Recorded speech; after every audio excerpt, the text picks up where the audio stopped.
I current flow है, अपने को V1 और V2 की वैल्यू जो है वो फाइंड करनी है कि V1 और V2 की वैल्यू कितनी आएगी। ठीक है, बहुत ही अच्छा क्वेश्चन है, आपको ध्यान से समझना है इस क्वेश्चन को। ठीक है, बहुत ही तकड़ा, मतलब ये मान लो कि बहुत ही अच्छा क्वेश्चन है, CBSE के लेवल से तो बहुत ही बढ़िया है, CBSE का जो लेवल है 10th क्लास का उसके अकॉर्डिंग। ठीक है, अब देखिए R2 और R3 किस में है, R2 और R3 है पैरेलल कॉम्बिनेशन में। ठीक है, R2 और R3 किस में है, पैरेलल कॉम्बिनेशन में।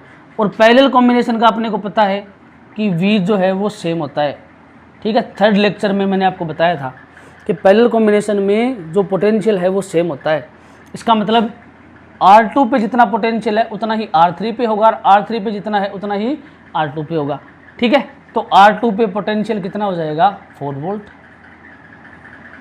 ठीक है, R2 पे वोल्टेज या पोटेंशियल कितना हो जाएगा, 4 वोल्ट। क्लियर, दोनों पे पोटेंशियल कितना है, 4 वोल्ट।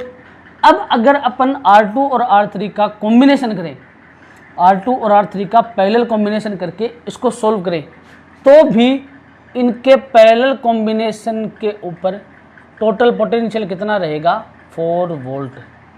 क्योंकि पैरेलल में तो पोटेंशियल या वोल्टेज सेम होता है, तो इनके कॉम्बिनेशन पर भी वोल्टेज कितना रहेगा, 4 वोल्ट।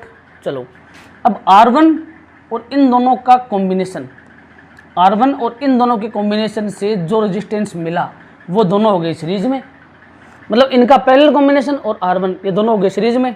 तो सीरीज में पोटेंशियल क्या होता है, अलग अलग। तो अपन क्या करेंगे, सीरीज का फॉर्मूला अप्लाई करेंगे। टोटल पोटेंशियल कितना होता है, V is equal to V1 plus V2।